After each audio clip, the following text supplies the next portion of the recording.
Kalau soal pendidikan ya mungkin kurikulumnya, gurunya, gedungnya, medianya. Kalau mungkin soal pemerintahan ya harus dilihat bagaimana undang-undangnya, bagaimana perangkatnya, bagaimana kelengkapannya. Soal uang perbankan ya harus dilihat bagaimana soal ilmu moneter, soal ini macam-macam. Itu harus dilengkapi. Itu jenenge tadbir. Tapi tadbir ini jangan kamu pakai alat untuk tabrakan karo Gusti Allah. Gitu. Manane gitu. Supaya kau gak payah ketika nanti ada gesek dengan apa yang dikehendaki Allah. Bukan gesek saja nih. Gesek itu adalah salah satu bentuk informasi baru yang diberikan kepada Allah. Maka yang namanya ilmu terus berkembang. Terus berkembang. Apalagi ilmu sosial. Karena ilmu sosial terus berkembang. Ya kita jangan terjebak dengan teori-teori. Soalnya teori itu adalah empiris. Empiris itu percobaan dari masa lalu. Nah masa lalu itu harus keliwat. Sementara hidup yang akan kita hadapi, yang akan datang. Maka kita harus punya intuisi. Intuisi itu apa? Intuisi itu daya tangkap informasi dari Allah yang masih gaib. Apa bisa? Bisa. Kalau radio sampean batune gak bosok. Tapi lek batune bosok, ya karo informasi kok Gusti Allah. Mulane binatang-binatang yang suci gak pernah dosa di atas gunung, itu ketika akan meledos gunung itu dia dapat siaran dari Allah, pengumuman melalui radionya Allah. Nah, lalu dia turun gunung. Nah, menungso ora atine peteng, kupinge ati budhet, dikei sinyal karo Allah iki gak iso nangkep. Mergo apa? Atine banget kotore. Kira-kira jane batune ya ora bosok jane, cuma apa cupe sing dinggo nganu kabel sing parake ning batu kuwi nayeng. Jane atine ya jek waras wong jek duwe iman, sik percaya nek Gusti Allah. Cuma percayane karo Gusti Allah itu sering ketutup dosa, sering ketutup ini, sering ketutup kesombongan, sering ketutup itu. Banyak hal yang kita nggak sadar itu. Maka kita lalu tertutup dari informasi Allah. Informasi Allah. Maka Rasulullah pernah memberitahu kepada salah seorang sahabat, bahkan beberapa sahabat diberitahu oleh Rasulullah, seandainya iblis dan syahwat itu tidak mengerumuni hatimu, maka hatimu itu bisa membaca kegaiban-kegaiban di sisi Allah. Bisa mendengar panggilan-panggilan gaib dari Allah. Tapi karena memang kita itu terkepung oleh itu semua. Terkepung oleh, ya maaf, kotoran-kotoran nafsu, kotoran syahwat, kotoran kepentingan, kotoran kesombongan kita, merasa bisa ngatur hidup ini. Lalu sudah buntu, sudah penuh. Hati kita sudah penuh oleh kesombongan itu, sehingga ketika ada informasi yang sebenarnya baru itu, kita nggak bisa nerima. Akhirnya sikapnya terus arogan. Jika isaran orang nompo. Sikap tawasau bil haq wa tawasau bis sabri nggak enak. Saling memberitahu, menyuarakan kebenaran, saling menyuarakan kesabaran. Sungono gontok lek ora dituruti ngamuk, merasa benar sendiri, merasa pinter sendiri, bahkan kadang-kadang merasa suci sendiri sampai disenggol wong najis. Kan ada yang begitu. Apa? Ada wong abangan aja mlebu langgar, enggak najis langgare. Terus sing jenenge rahmatan lil alamin itu gimana? Wong lagi iso wiridan 3 dina ora wis itu rumangsane swarga dhewe. Liyane neraka kabeh. Nek kan kemlelet banget to. Wong swarga gak melok duwe kok. Ndek sing mutusi. Swarga kayak Gusti Allah, sing mutusi Gusti Allah. Ini. Kalau kita teruskan soal ayat kursi tadi, kalau Allah sudah la ta'khudhuhu sinatun wa la naum, Allah itu tidak pernah ditimpa oleh kantuk dan tidur. Lalu diingatkan dalam ayat kursi itu, lahu ma fis samawati wal ardh. Allahu la ilaha illa huwal hayyul qayyum la ta'khudhuhu sinatun wa la naum, lahu ma fis samawati wa ma fil ardh. Lahu milik dia. Ma segala sesuatu samawati di langit-langit. Orang langit sitok tok, di samawati di banyak langit. Wama dan segala sesuatu fil ardi yang di bumi ini. Kabeh kayak Gusti Allah. sing duwe kono, sing ngelola kono, sing ngerti kono. Ya maaf. Tadi saya merekam sedikit perbincangan antara Pak Wakil Wali Kota sama Pak Hari tentang mengapa antara Mayangkara dengan Patria itu kok nggak sama gitu. Banyak gamelan duwe ya karo. Tapi Pak Hari bisa menjawab karena yang duwe. Karena memang Mayangkara itu untuk pasar 30 tahun ke atas, tapi Patria untuk 30 tahun ke bawah. Terus yang duwe ngerti. Tapi yang gak duwe dianggap bersaing. Antara Mayangkara kalau Patria saingan kalah Patria. Yang podo-podo kayak kok kalah gitu. Nek kalah gak rugi loh. Bayar pajak ya akeh kok kalah. Enggak. Bumi langit kabeh kayak Gusti Allah. Enek wong elek, enek wong apik kayak Gusti Allah. Enek wong ayu, enek wong ganteng kayak Gusti Allah. Enek wong pinter, enek wong bodoh kayak Gusti Allah. Ini lukisan ciptaan Allah. Dan bahkan pemilik pengelola satu-satunya pemilik saham kehidupan hanyalah Allah. Nah kalau itu dipahami, sampean sing duduk Gusti Allah ya aja melok-melok ngakoni to. Kok terus kula gak manut aku mlebu neraka kok. Lho ki sing neraka sapa? Lagi jadi kiai rekaman dulu neraka nawang. Anggap kiai dhewe apa? Jangan begitu. Kita ini sama-sama berproses untuk menuju kepada satu titik tauhid kesempurnaan Allah. Jadi ojo kok peraan ruji karo ruji sijine iku ojo saling memutuskan. Rujine sepeda niku. Tengah kan nonton AC, pinggir pelek. Terus enten ruji niku bisa menghubungkan as dengan pelek niku. Lah niki lek ruji karo ruji tabrakan, pedot-pedotan. Oh, rusak kabeh. Gak seimbang. Ya padha kencenge ngono lho, tapi aja sampai saling mematahkan. Wis tak kok dadi apa? Sing tenanan, dadi kiai sing tenanan. Tapi aja ngrasa wis paling cedhek karo Gusti Allah aja. Aja ngono. Kabeh iki duwe channel saluran yang pusat titik kehidupan yaitu as itu sendiri, yaitu Allah yang punya sifat wahdaniyah, yang maha asa itu. Maha esa as. Maha esa as titik bahasanya nuqtatud dairah, titik lingkaran. Nah, itu kalau kita sadar gitu ya nggak perlu toh. Ya maaf, kadang-kadang Islam karo Kristen saling membenci lah apa gunanya? Wong soal keyakinan kok saling membenci. Sing beda lah keyakinane to, lek wonge kan padha to. Iya ya. Kalau nate kok ngaji ngeten iki terus dilokne wah. Pak Imron itu ora di prinsip. Ya ayo gelah-gelah ora di fanatisme agama. Lah Pak, kita agama itu harus difanatiki. Dan apa artinya fanatisme agama lek sing terjadi kerusakan? Wong jelas-jelas agama yang ngarani enek perintah la tufsidu fil ardi ba'da islahiha. Jangan sekali-kali berbuat kerusakan di bumi setelah bumi itu dibangun baik-baik oleh Allah serba serasi. Nah, sejak pendapat ngadakan dialog toh, tawar menawar.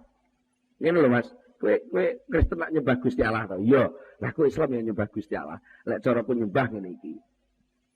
Kurikulum sing tanut kurikulum Muhammad. Dini sampean nganggo kurikulum Nabi Isa, ya kono, itu hak sampean. Lek sampean ngarani Isa kuwi duduk Nabi tapi pangeran, ya kono itu hak sampean, pancen ngertine sampean ngono kuwi. Tapi lah aku enggak, aku ya tetep seneng karo Nabi Isa. Nek Nabi Isa Natalan, ya tak peringati tapi tak tahlili karo tak ada Fatihah. Beri hak saya untuk menghormati Isa sebagai Nabi, bukan Isa sebagai Tuhan. Jadi lek cara kula wong Islam melok Natalan enggak masalah. Cara kula lho nggih. Nggih, lek kadung disiarno anak telepon ya tak jawab. Tak jawab.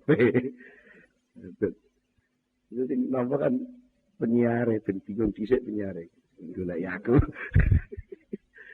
Niki napa dari seluruh ini apa anggite lek wis fanatik, buat takbir, buat atur, dakwah itu harus ada proteksi. Wong Islam cok bergaul karo wong Kristen. Apa lek buat atur ngono ki terus anggitmu terus wong Islam ora kebrojol iso musyrik ngono. Isa orang nyembah orang saja jadi musyrik kok. Sama ngombe obat niku lek lali bahwa yang menyembuhkan Allah, sama ngombe obat musyrik kok. Lah arep musal musyrik-musyrikan wani. Musyrik-musyrik Allah. Ora usah ngenteni ziarah kubur musyrik, ngombe obat iku musyrik. Moro ning dokter kok lali karo Gusti Allah lek sing nyembuhno iku Allah. Moro ning dokter mek perintahe Allah kon ikhtiar. Lek lali ngono, iku ya musyrik dianggep sing iso nyembuhno dokter. Kan ngoten. Padahal aja kejem-kejem to, didik-didik musyrik. Iku senjata pamungkas aja mbok tokno.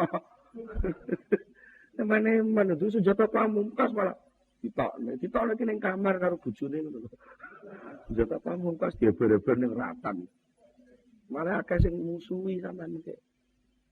Jadi kita jangan merasa bahwa setelah ditakbir, diatur, sedemikian pasti jadi yoga. Semua itu ada kehendak Allah. Yang Rasulullah saja dakwah sekian tahun, harus diatur dengan cara sedemikian bijaksananya. Sampai Rasulullah sudah berdoa, Allahumma hdiqaumi fa innahum la ya'lamun. Ya Allah beritahu umat saya karena mereka tidak tahu.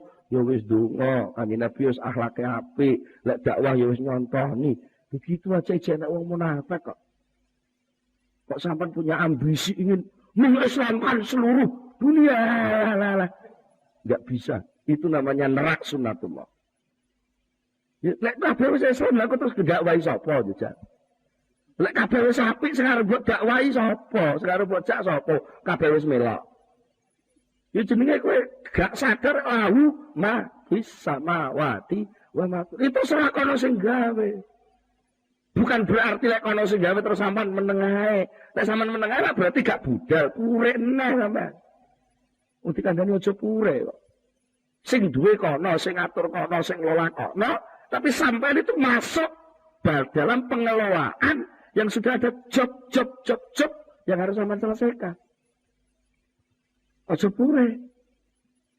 Itu. Jadi kita di satu kesatuan, podo-podo makhluk ke Allah.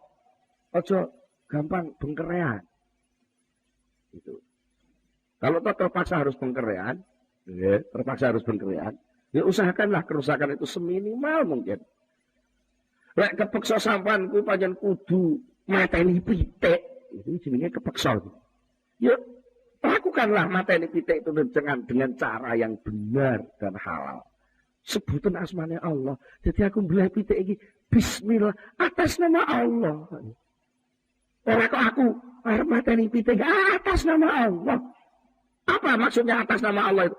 Karena memang pitik ini sesuatu yang disediakan menjadi rezeki manusia. Aku menungso diberi wewenang untuk boleh makan pitik jenenge halal.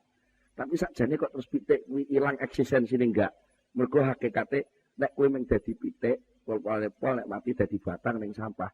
Tapi lek kowe gelem dibelah menungso bareng karo asmane Allah pitik. Ngono. Maka kamu naik derajat. Cekermu kuwi lho, Tek.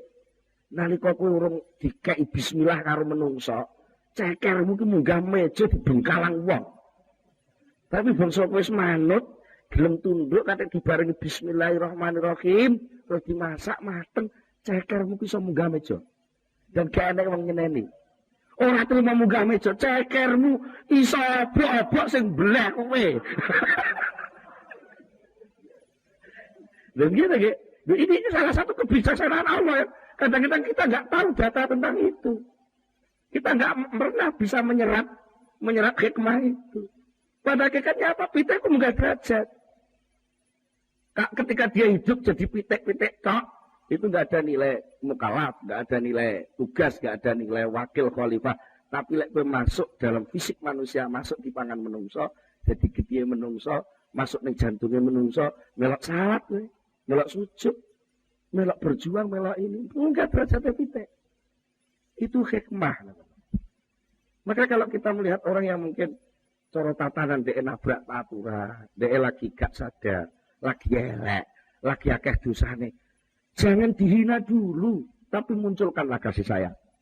Artinya kasih sayang itu satu, kasihan dia sebagai manusia mestinya mulia kok hina berbuat maksiat seperti itu. Tapi aja digetingi. Aja digetingi wonge gitu lho. Kelakuane getingono lha kalau sampean sing akeh salah tembak. Salah tembak ketika kita tahu informasi bahwa pohon mawar itu jahat karena di situ ada duri, lalu sama ngamuk-ngamuk pokoknya dindi ana rene tak babati. Nah kalau sama ngamuk ngono ya tidak akan pernah tahu bagaimana indahnya mawar. Tak akan bisa pernah tahu bagaimana wanginya bunga mawar. Wong sampean carane gebyah-uyah ngono. Ya sing bijaksana to. Bahwa mawar punya duri itu kenyataan. Tapi bahwa mawar itu pun ada bunga yang indah dan bau semerbak yang wangi. Mengapa kita ngamuk-ngamuk kabeh dirusak? Ya maware jukuken rine coba senggol. Nek ana wong jahat, sak jahat-jahate wong tetep wong. Dudu iblis, pasti ada titik-titik volume kecil yang sinyal yang itu baik. Tinggal sampean mampu enggak dandani sinyal sing cilik itu untuk diperbesar. Nah, itu namanya dakwah. Itu namanya amar ma'ruf nahi mungkar. Itulah namanya rahmatan lil alamin. Kanjeng Nabi itu ketika dakwah ngene wong Thaif. Ngarep dakwah ngajak apik malah diantemi sampai bathuke gocar kok. Lho gitu Kanjeng Nabi enggak jengkel. Kanjeng Nabi enggak jengkel. Malaikat Jibril sing ngamuk. Kanjeng Nabi kula mboten trima. Sampeyan niku kekasih Gusti Allah disia-sia kaya ngoten. Kok nek ngoten gunung Thaif niku kula angkate kula belekne wong Thaif kabeh. Karo Blitar niku gunung Kelut niku kula angkate dibelekno wong Blitar kabeh ngoten. Malaikat Jibril ngamuk-ngamuk ngoten. Tibae Kanjeng Nabi malah jawab ojo apa salah. Wong banyak urung ngerti diapa. Ya, jenenge urung ngerti ya pantes to. Panjen durung metu maware sing ketok ijek rine tok. Entenono to rabuken sing apik. Engko mawar sesuk lak metu kembang. Entenono, anak turune wong Thaif salat dadi wong apik-apik. Itu maka jangan kecil hati, urung-urung anu iki kula niku terus pundi. Cilik mboten tau mondok, mboten kenal madrasah. Bismillah mawon peluk. Mosok saged kula niki ibadah. Lho, apa enek suasana yang bisa membuat kamu keluar dari wilayah kekuasaan Allah? Ya justru dosamu kuwi lho, gawe nancek ngleboni arena ibadah. Ya krana kowe kotor ngono kuwi lho, jegule blumbang sing disediakne Allah.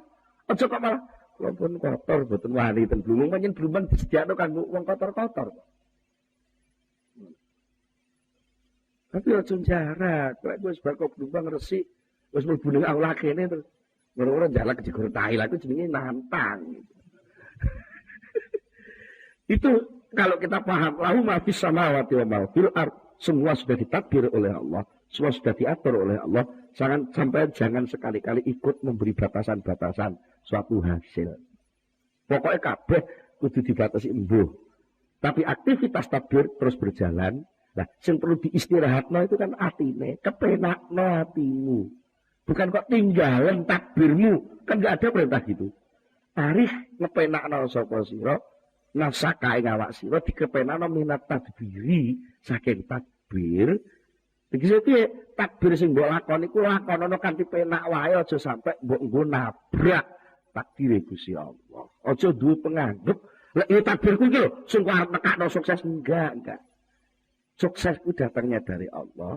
Takbir itu adalah mensyukuri nikmatnya informasi, pemberitahuan dari Allah, nikmatnya rancangan-rancangan yang disinyalkan pada otak dan akalmu untuk kamu selenggarakan. Sebatas kemampuan otakmu itu. Soal dadine piye? Mbuh. Lah nek ngono kok kowe kepenak. Lah nek gak ngono, gak penak.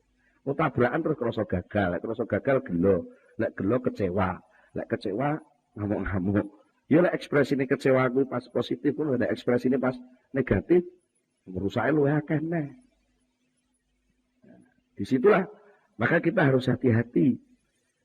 Ketika kita benar-benar merasa menjadi hamba Allah, maka kita harus betul-betul menyerahkan bahasa sing di pengasahan sing kemur jenenge tafwid. Menyerahkan hasil akhir itu hanya kepada Allah Subhanahu wa taala. Ini soal saiki aku tandang, aku ikhtiar, aku duwe rancangan, duwe cita-cita, duwe apa langkah-langkah yang mau dilakukan. Itu adalah mensyukuri. Mensyukuri apa? Mensyukuri nikmatnya informasi, mensyukuri nikmatnya akal yang punya kesimpulan-kesimpulan, tapi ini semua tidak menimbulkan apa-apa kecuali Allah sendiri yang bisa. Jadi orang gagal. Tidak pernah ada istilah gagal. Wong mukmin gak tahu gagal. Mergo lara kaya apa, lara kuwi adalah kasih sayang. Karena itu tadi, orang mukmin punya keyakinan bahwa kasih sayang Allah ada di mana-mana, bisa diselipkan di mana-mana. Begitu pula sebaliknya, azab siksaan Allah itu bisa menyelip di banyak kenikmatan-kenikmatan yang diciptakan Allah juga. Mangan sate nikmat, enak, tapi di balik sate ada azab. Kakek mangan sate ya darah tinggi, kolesterol, macam-macam. Banyak sekali racun yang berada di dalam gajah lemak itu. Tapi banyak pula khasiat rahmat Allah, kasih sayang Allah yang muncul dari putra wali. Ya. Kalau kita gagal, jangan merasa gagal. Mengapa mesti sama ngomong gagal? Enggak gagal. Juga bukan sukses yang tertunda. Kegagalan itu pada hakikatnya adalah keberhasilan itu sendiri. Kalau kita pandai-pandai memeras dari kegagalan itu seluruh informasi, seluruh kasih sayang Allah yang terselip di dalamnya. Namanya tani gagal. Yang sering dicontoh lah tani ya. Contoh macul, nandur, matun, dosa panen, pangan tikus kan ngomongnya gagal gitu. Gagal Pak. Sampai duduk Gusti Allah ngomong gagal, enggak molok gawe. Sama napa ngerti? Lek ning jerone pari sing sampean tandur itu nanti banyak madorot. Sama napa ngerti? Mungkin pari sing sampean tandur kuwi ning jerone banyak racun-racun kimia. Yang sampean enggak tahu. Daripada sing mati sampean alung tikus. Maka lalu Allah menciptakan tikus untuk menghabiskan hasil tanaman sampean supaya itu enggak dimakan oleh manusia. Bisa begitu enggak? Sakit ngoten nggak betul? Sakit. Enak sego wis mambu, sawako. Diuncalno pitik, sama ngamuk-ngamuk. Ya apa sih mak iki? Sego angel-angel masak. Oh di mana pitik lho gak ngerti lho. Sego niki wis mambu lah mbok pangan malah kowe lara weteng. Wis ben pangan pitik ae. Kan bisa Allah pengasih penyayang sing ngungkuli mak. Kasih sayang Allah kan ngungkuli mak. Itu begitu. Daripada apa? Pari sing engko ngandung racun, pari sing upama gak racun tata lahir, racun fisik, mungkin racun akhlak. Apa racun akhlak? Karena sesuatu itu ketika dilakukan dengan lupa kepada Allah, bahkan mungkin dengan gerutu, gerundel, miso-miso, itu aura pisuan, aurane gerundel, hawane, wong ngamuk-ngamuk kuwi, iku iso nempel ning tanduran. Nah itu bisa terus mengganggu tasbih tanduran. Tanduran itu bertasbih. Yusabbihu lahu ma fis samawati wal ardh. Segala sesuatu di bumi langit ini bertasbih kepada Allah. Dan nalika tasbih tanduran itu memang diganggu, direduksi, volumenya dilongi oleh suara pisuane ati wong sing tumandang. Lha iku lek dadi pari kan pari sing penuh dengan suara gerundelan. Pari sing penuh dengan suara pisuan dan hujatan. Nah, daripada engkau dipangan uang, akhirnya pari dia terus akan menumbuhkan orang-orang yang cerewet dengan menghujat, cerewet dengan gerundel. Akhirnya semakin banyak orang yang gerundel. Dari Allah timbangan engkau dodro-dodro, kat, malaikat. Dipending saja. Dos pundi Gusti? Dipending. Carane dos pundi? Tekan tikus akeh-akeh. Ya, lha kok lek tugas wis bar ya tikus ilang. Sama delok. Nek jenenge omong kuwi, akhire entek tugase kok terus ning di kuburane tikus ini. Tikus sama akeh kok gak enek kuburane. Dia biak di oleng-oleng kok ya ora enek. Kenapa? Itu kasih sayang Allah. Keseluruhan saja kepada Allah. Yakinlah bahwa seluruh kejadian yang dialami manusia itu adalah kasih sayang. Blitar ku umpama gak enek gunung kelut, rambutan gak lemu kok. Mulane lek gunung kelut matuk, aja do Rasulullah. Alhamdulillah. Dilungkas 2 tahun maneh, 3 tahun maneh Blitar arep subur. Mergo tanahnya tanah anyar. Lah lek sing daerah liya sing gak duwe gunung kelut, ya angel gak iso subur. Tapi Allah itu menciptakan kasih sayang dalam bentuk lain. Daerah Lamongan mungkin banjir. Tiap tahun banjir. Sampai anak unen-unen lek ketiga ora iso cewek, lek rendeng ora iso ndodok. Unen-unen wong Jawa. Lha niku Itu ternyata banyak hikmah.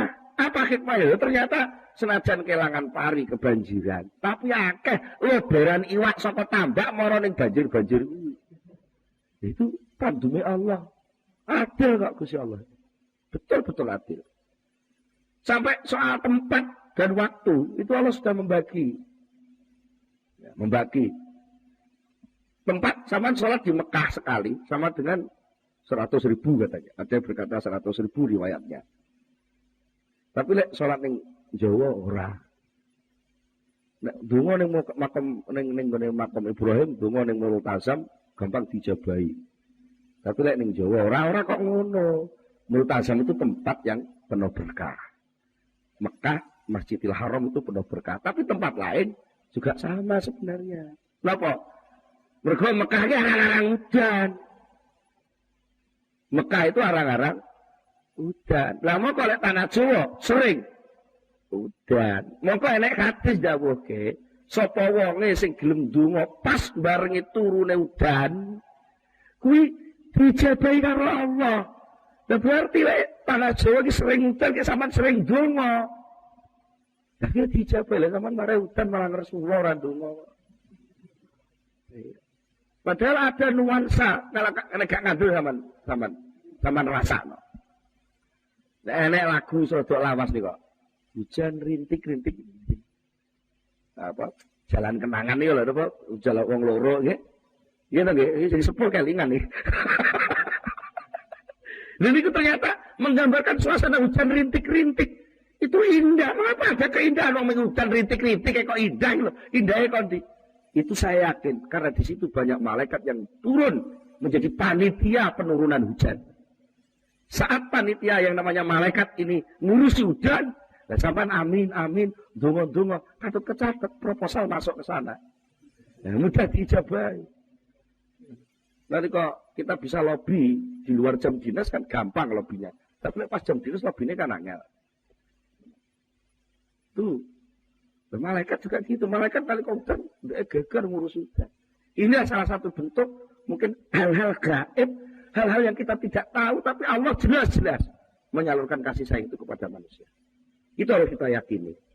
Kalau bisa begitu, kita gagal tidak pernah merasa gagal, tapi selalu merasa menerima kasih sayang dari Allah Subhanahu Wa Taala. Mungkin cekap semanten, monggo kita tutupkan itu masa sarangan Al-Fatihah.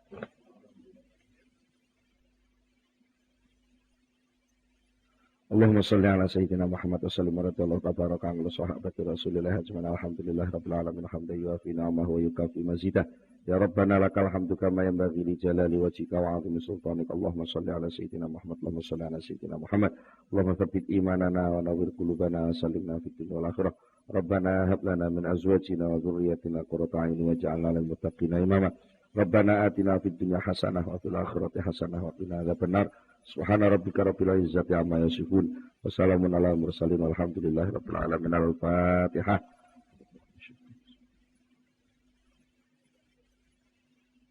Akhirul kalam. Wassalamualaikum warahmatullahi wabarakatuh.